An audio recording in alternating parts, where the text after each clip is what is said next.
Kalau orang Kristen nih, karena kita tes aja nih, kita tes nih, bedanya Tuhan sama Allah itu apa? Iya. Kalau di Bible? Kalau di Bible pasti sama. Disamakan. Kalau disamakan, kenapa di 1 Korintus 8 ayat 6 dikatakan bahwa hanya ada satu Allah saja yang esa, yaitu Bapa. Dan hanya ada satu Tuhan saja yang esa, yaitu Yesus. Kenapa dibedain Yesus sama Bapa? Yang Bapa Allah, yang Yesus Tuhan gitu. Iya. Pasti bingung.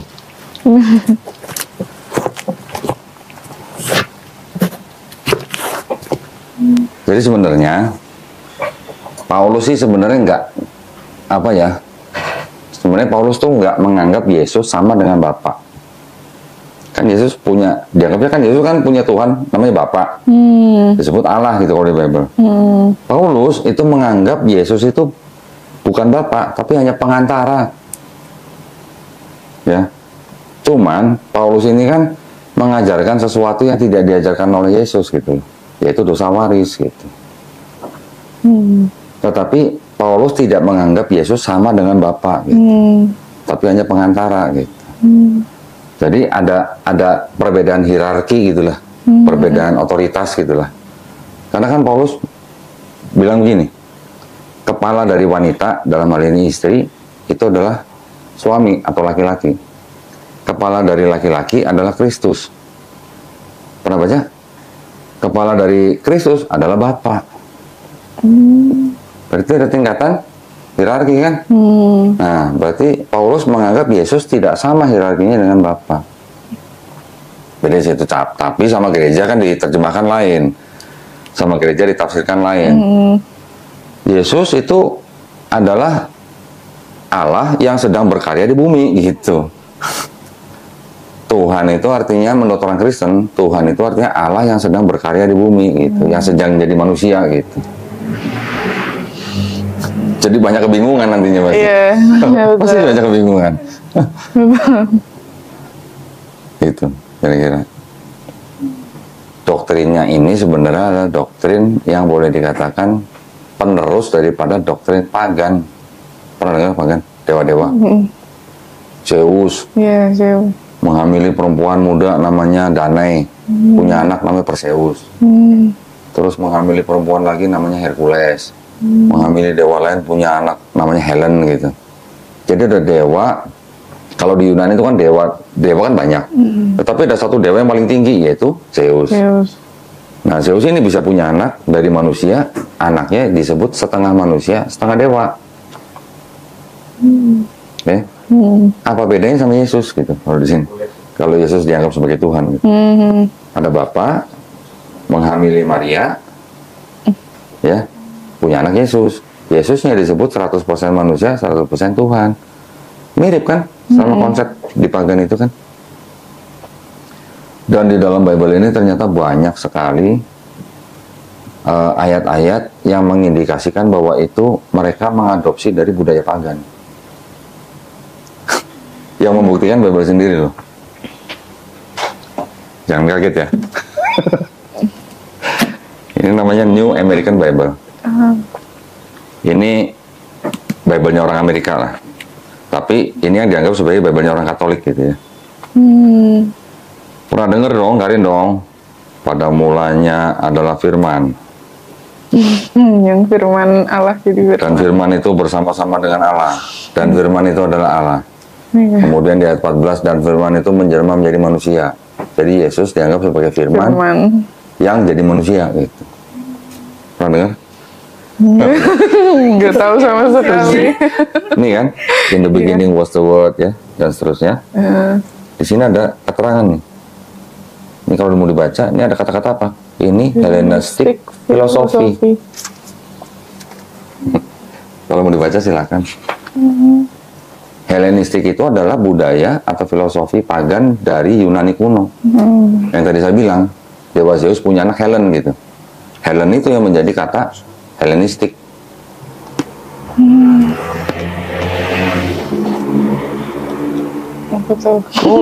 Harus difoto lah. Tunjukin ke papanya. Iya. Kebetulan ini kitabnya orang Katolik. Hmm.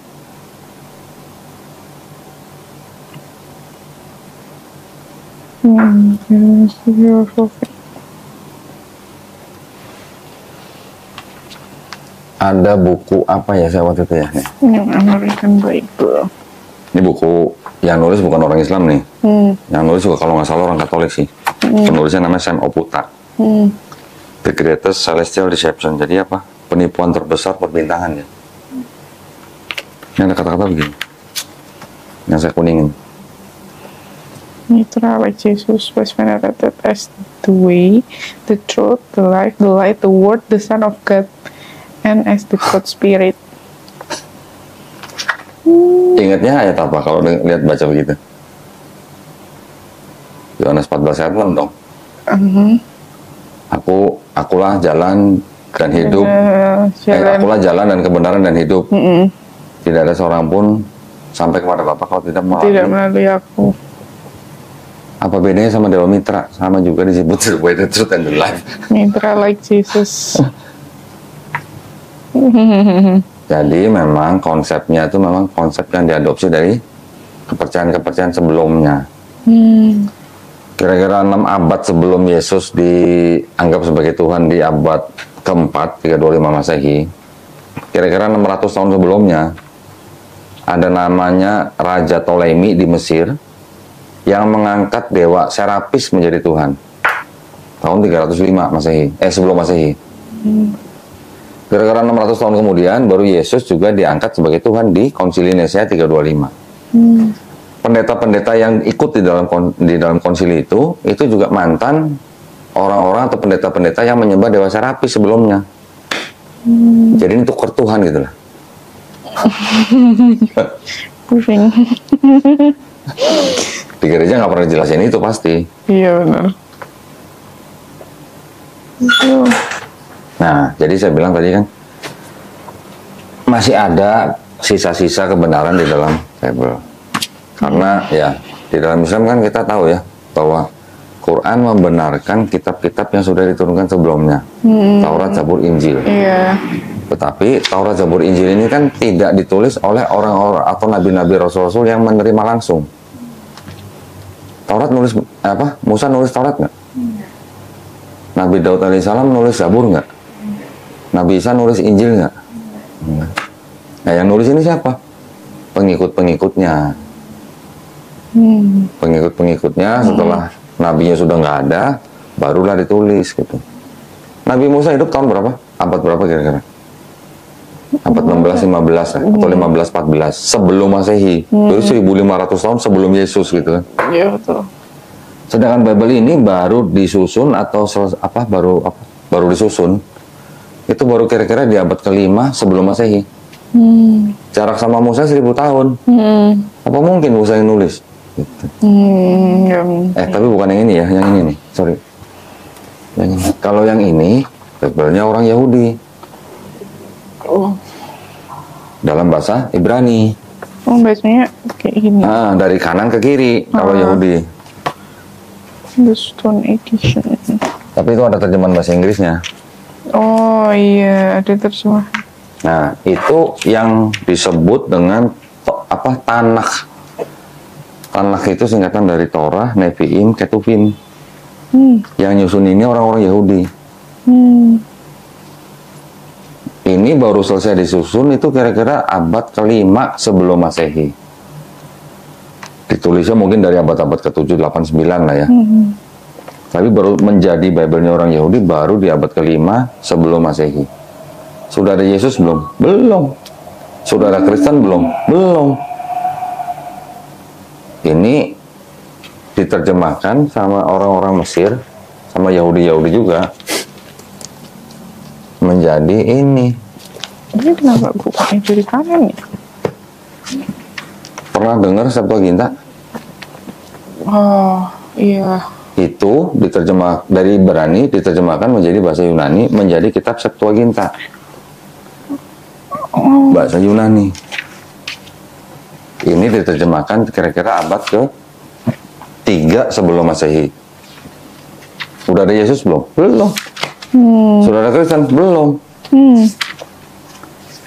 ini di abad-abad pertama, kedua, ketiga, keempat itu dikoreksi sama bapak-bapak gereja setelah ada Kristen. Baru setelah dikoreksi di kanon menjadi PL. Oh, iya, iya. Nah, jadi seolah-olah Septuaginta ini dikoreksi untuk seolah-olah berbicara mengenai Yesus di PB gitu. Jadi orang Kristen kan atau pendeta kan selalu bilang Yesus sudah dinubuatkan di PL. Selalu kan begitu. Padahal menurut yang punya kitab tanah itu orang Yahudi tidak mengakui bahwa ada nubuat buat Yesus, sama sekali nggak ada, nol gitu. Nah mereka orang Kristen mengaku ada nubuat ya berdasarkan dari PL karena PL dapat disusun dari Septuaginta ini yang sudah dirubah-rubah gitu. Perubahannya memang tidak mencolok, tapi jelas banget. Nah itu yang saya pelajarin tuh, bantahan-bantahan nubuat yang untuk Yesus yang dibilang di PL itu yang saya bantah tuh, semua saya berdasarkan itu.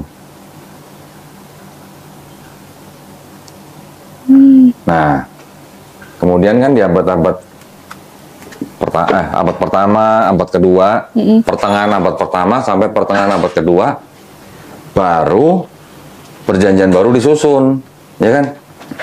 Oh, ada 4 gospel yang dimasukkan. Pembagian nanti ada 13 surat Paulus, gitu kan? Menjadi perjanjian baru, ditambah dengan surat-surat Rasul plus Wahyu, menjadi perjanjian baru, kan? Ini ditulis kira-kira abad kedua, pertengahan abad pertama sampai pertengahan abad kedua. Baru yang ini setelah jadi PL, ini ditambah di belakangnya.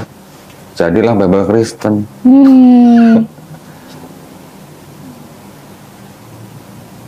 Gitu. Di abad keempat baru jadi Bible Kristen. Gospelnya yang dipilih sama bapak-bapak gereja cuma 4. 4 kenapa? Karena yang 3 ceritanya mirip. Yang 1 beda sendiri, tapi walaupun begitu sama-sama menceritakan bahwa Yesus salib gitu. Nah, ini setelah abad keempat nih, kan baru ada kodeks-kodeks nih yang ditulis yang pertama-tama nih. Beratus-ratus tahun kemudian, dari abad keempat sampai abad ke-15 atau 16, baru ada Bible yang ini sudah ada penyusunan Bible lah atau penerjemahan Bible ya ke bahasa-bahasa, ada yang bahasa Inggris, ada yang bahasa Latin, ada yang bahasa Jerman gitu. Kira-kira di abad ke-16 baru disusun ulang Bible Kristen yang berbahasa Yunani, namanya Textus Receptus. Tetapi di dalamnya sudah ada tambahan lagi yang di abad keempat tidak ada, di abad ke-16 atau ada. Mau tahu nggak? Apa? Contohnya? Iya. Nih ada di sini.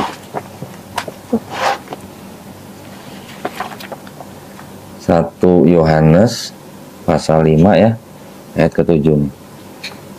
Coba baca nih. Sebab ada apa tuh? Ini saya ambil. Oh iya. Sebab ada 3 yang memberi kesaksian di dalam surga Bapa, Firman, dan Roh Kudus, dan ketiganya adalah 1. Terus? Dan ada 3 yang memberi kesaksian di bumi. Nah, oke. Sampai di situ. Kan di situ baru kelihatan jelas bahwa seperti terdengarnya seperti doktrin Trinitas. Ada Bapa, ada Firman atau Putra, ada Roh Kudus, dan ketiganya 1. Itu kan doktrin Trinitas, ya kan? Tapi ternyata di sini ada catatan begini nih, dari sini nih, ayat 7 sampai 8 nih, dibaca coba sampai sini nih. Bagian ayat ini tidak terdapat dalam naskah-naskah Yunani yang paling tua. Dan tidak pula dalam terjemahan-terjemahan kuno, bahkan tidak dalam naskah-naskah paling baik dari Vulgata. Bagian ini kiranya aslinya sebuah catatan di pinggir halaman salah satu naskah terjemahan Latin yang kemudian disisipkan ke dalam naskah-naskah oleh penyalin dan akhirnya bahkan disisipkan ke dalam beberapa naskah Yunani. Karenanya bagian ini pasti tidak asli. Tidak asli apa? Palsu. Cari yang ngomong bukan saya.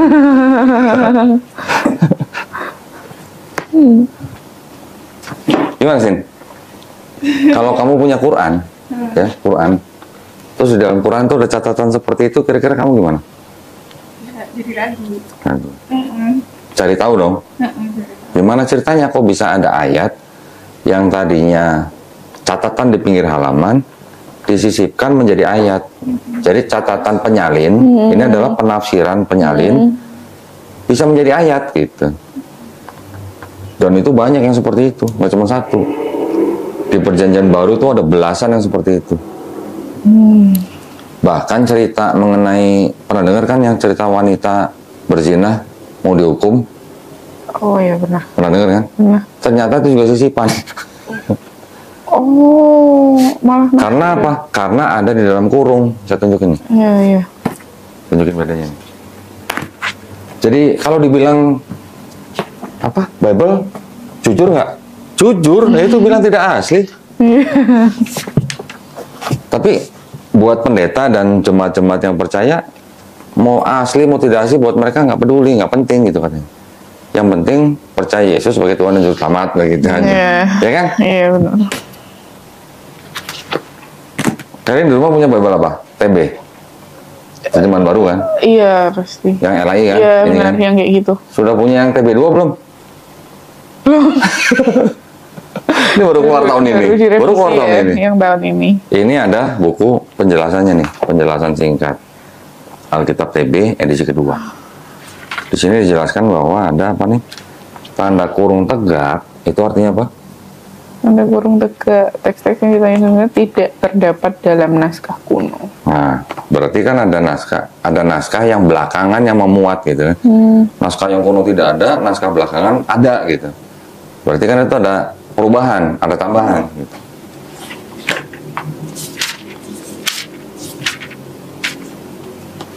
Berarti ini Yohanes 7 ayat 53 nih ya. Berarti 753 tuh, yang 53 tuh masuk di angka 8. Sebenarnya 753 nih. Ya, ini kan cerita mengenai yang wanita yang berzina nih, yang mau dibunuh nih. Ya, pegang.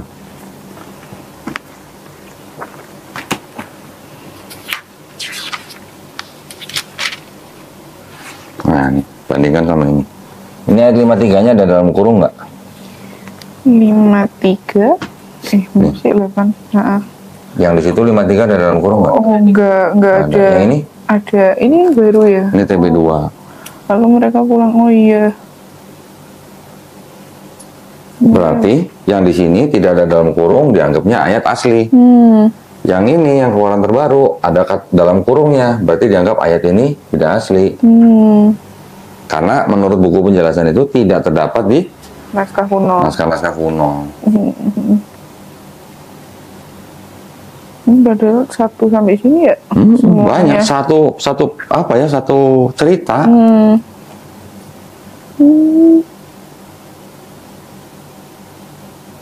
Ada lagi yang begini. Bentar, saya ambil dari yang TB dulu nih. Iya.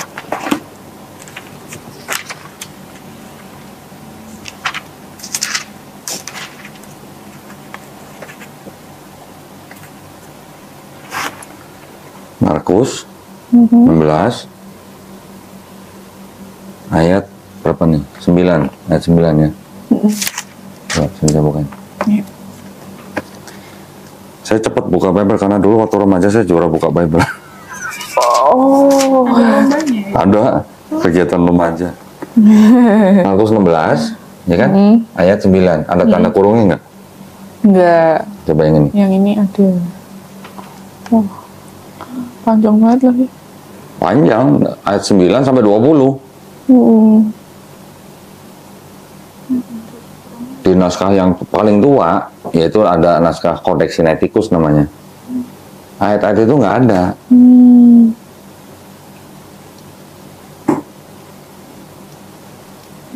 Oh, ini yang malah yang tentang menampakkan dirinya kepada Maria Magdalena. Ini yang ada kata-kata bahwa kalau Kristen yang beriman, dia kalau minum racun, digigit ular, tidak akan kenapa-napa. Ternyata itu adalah ayat tambahan.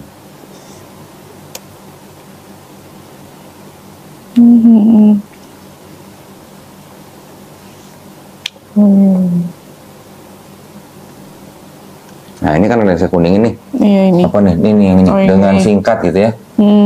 Itu ada tanda kurungnya kan? Ada. Nah, berarti ini paragraf ini juga Sudah ada. Tidak otentik, gitu. Pada Petrus sudahnya itu Yesus. kalau kita bandingkan dengan yang bahasa Inggris, ini ada bahasa Inggris nih. Markus.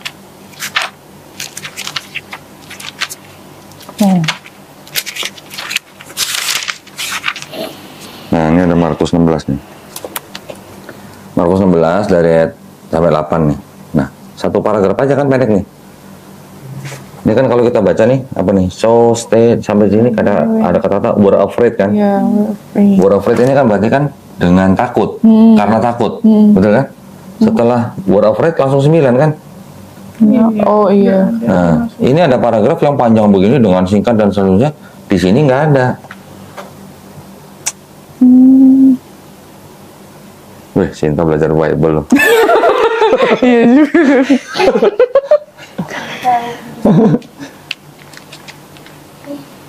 Gimana? Kalau di dalam kitab suci ada ayat yang bisa tambah kurang begitu gimana? Iya, kok bisa gitu? Hah? Revisi mulu. Dapatnya dari mana? Belilah. Oh, apa ayatnya? Dapatnya dari mana? Itu salah satunya dari penafsiran si penyalin atau penafsiran si bapak gereja. Penafsiran yang dimasukkan menjadi ayat. Gitu.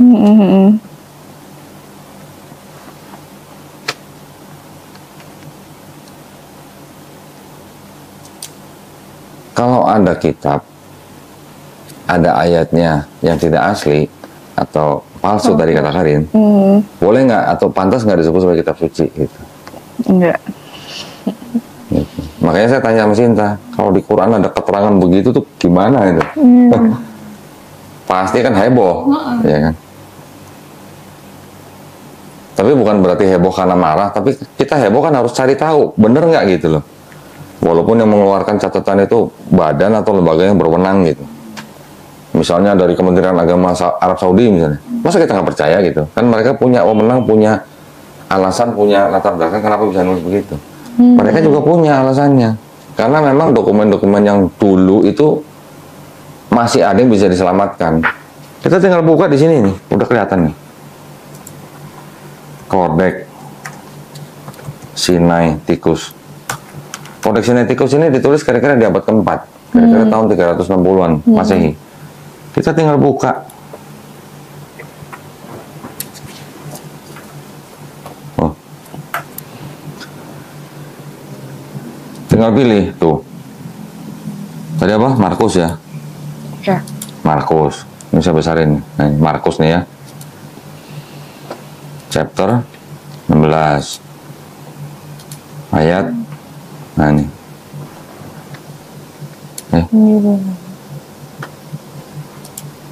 Tuh, cuman ada ayat 8.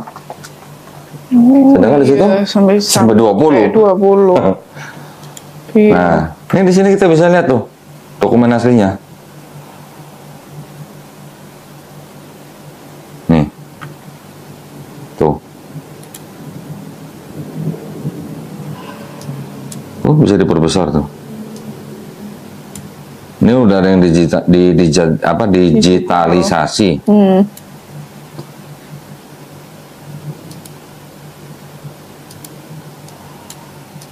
Nih, cuman sampai ayat 8. Tuh, sampai selesai di sini. Ayat 9-nya nggak ada. Tuh, ini kosong nih kan, satu kolom ini kosong. Langsung Lukas 1 ayat 1. Ini terjemahan bahasa Inggrisnya juga sampai ayat 8 aja. Ayat 8. 9:20-nya nggak ada. Jadi mungkin itu ayatnya mungkin beranak kali ya. Tambah banyak gitu.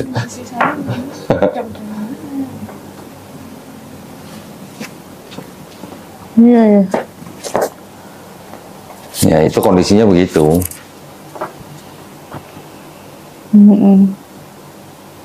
Karena mungkin Karin nggak terlalu paham Trinitas, ya sudah kita nggak usah bicarain itulah. Ya.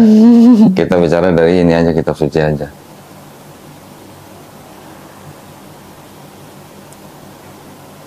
Ada yang mau tanya? Silakan. Tentang Bible, tentang Kristen, tentang Islam, silakan. Mau lihat yang paling ayat yang di kanon Yang misal di perjanjian yang di dulu itu ada yang kayak tentang kebenaran gitu kan, kayak yang kayak Injil apa sih ya, yang kayak Barnabas gitu-gitu nggak masuk. Oh, Itu ada. Gini, saya jelasin dulu ya. Yang disebut dengan Gospel Barnabas itu ada lebih dari satu. Yang pertama, Epistle of Barnabas. Itu dianggap yang nulis adalah orang yang bernama Barnabas, yang kenal dengan Paulus. Dan itu kira-kira di abad kedua. Nanti ada lagi yang Gospel of Barnabas, itu yang Gospel of Barnabas kira-kira di abad kelima. Nanti ada lagi Acts of Barnabas. Mau yang mana? Beda-beda. Nah, kalau yang sering dibicarakan itu adalah Gospel of Barnabas yang sudah diterjemahkan ke bahasa Itali dan Spanyol. Tetapi yang diketemukan katanya di abad ke-16 gitu ya. Tetapi itu yang nulis malah di tengahnya adalah orang Muslim. Bukan orang Kristen. Nah, yang disebut dengan Gospel of Barnabas yang sering dibicarakan itu, yang kertasnya warna hitam itu, tinta warna emas, itu bertentangan dengan iman Islam. Kenapa? Karena di Gospel itu dikatakan Isa atau Yesus itu bukan Al-Masih. Padahal Islam itu meyakini bahwa Isa adalah Al-Masih. Kalau ada yang salah koreksi ya. Justru malah yang disebut Al-Masih malah Nabi Muhammad. Jadi tidak sesuai dengan iman Islam. Makanya saya nggak pernah bahas itu Gospel Barnabas karena itu mungkin ada tulisan-tulisan yang memang mempunyai tendensi tertentu gitu loh. Saya ada terjemahnya Gospel Barnabas, tapi saya nggak pernah baca. Bukan nggak pernah baca, nggak pernah bahas karena tidak sesuai dengan iman Islam. Gitu. Selain Gospel itu, ada yang mau tanya? Karena gini, yang disebut Gospel, yang Matius, Markus, Lukas, Yohanes itu hanya 4 yang masuk dalam Bible. Betul. Apakah pada saat kanonisasi itu Gospel itu cuma 4? Enggak. Tidak, puluhan. banyak gospel yang lain. Nah, saya punya gospel ini. Sebentar. Ini. Ada gospel yang disebut dengan gospel yang terkumpul di dalam satu kumpulan set yang diketemukan di desa Nag di Mesir. Yang isinya tidak sama dengan yang gospel yang sudah masuk Bible. Oke. Salah duanya, ini ada duanya.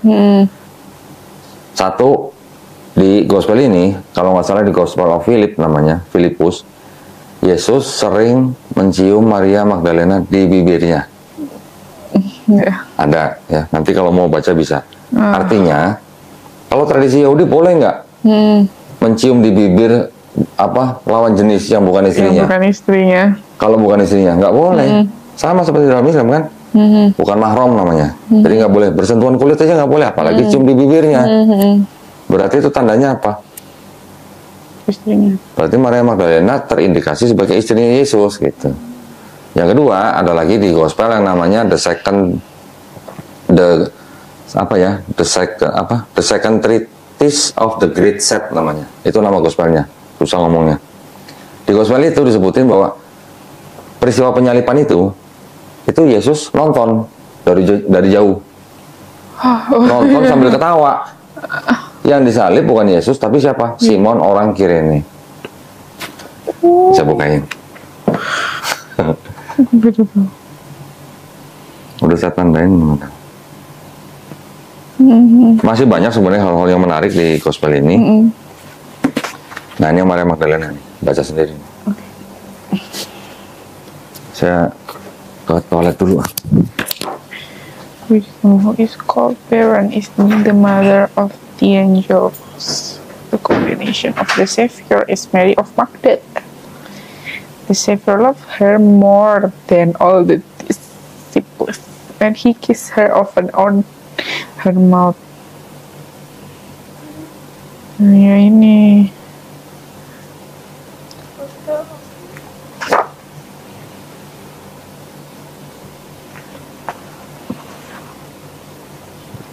Ada tuh.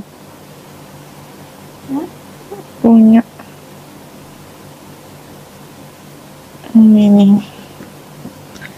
Yesus nikah.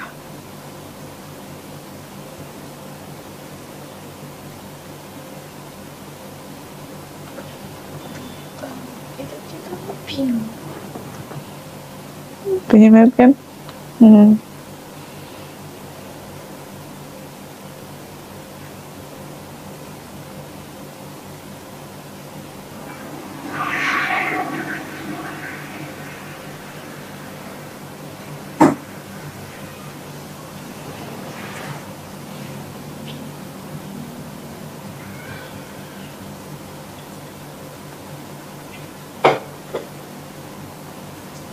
Filipus.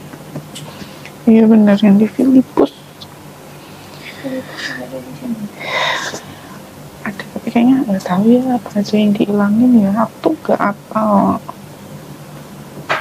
Filipus kayaknya ya. Enggak, biasanya. Benar, benar. Cium deh. Bibir. Iya kan? Filipus ya. Ya, betul Filipus. Iya. Nah, kalau yang Yesus yang menonton penyaliban di sini. Jadi gimana? Di Quran Nabi Isa dibunuh dan salib nggak? Enggak. Ini ada gospel yang menyatakan begitu. Hmm?